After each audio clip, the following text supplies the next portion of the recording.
আবার লিখন 14 নম্বর জার্সি পরিত খেলোয়াড়, সেখান থেকে প্রতিপক্ষের 10 নম্বর শুভ রাখতে পারলেন না পয়সা পাইয়ে দিয়েছেন বাম প্রান্তে।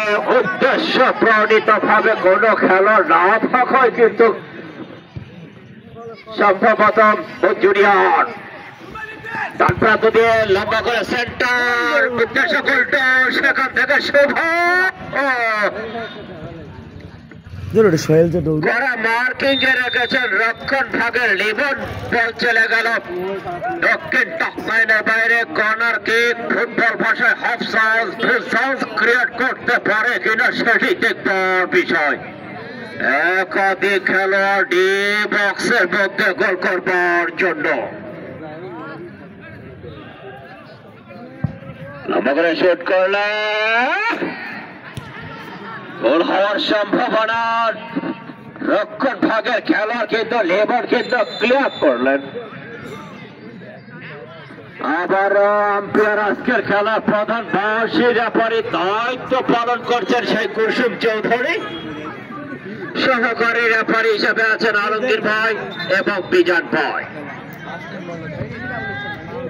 আজকের খেলার ধারা বিবয়তা মোহাম্মদ মঞ্জুর মন্ডল, সকলকে জানাই উষ্ণ অভিনন্দন।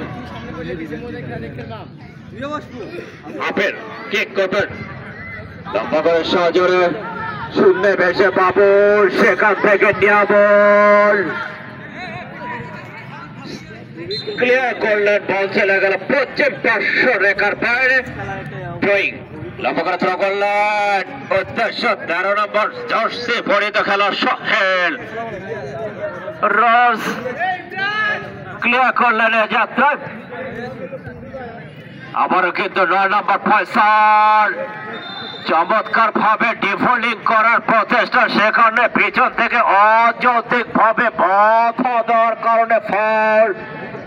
ক্রিকেট পলাশবাড়ি পলিটেকনিক্যাল একাদশের অনুকূলে কিক করবেন সম্ভবত আবুল। কিক করলেন দুর্বল শট, গোল রক্ষক তালু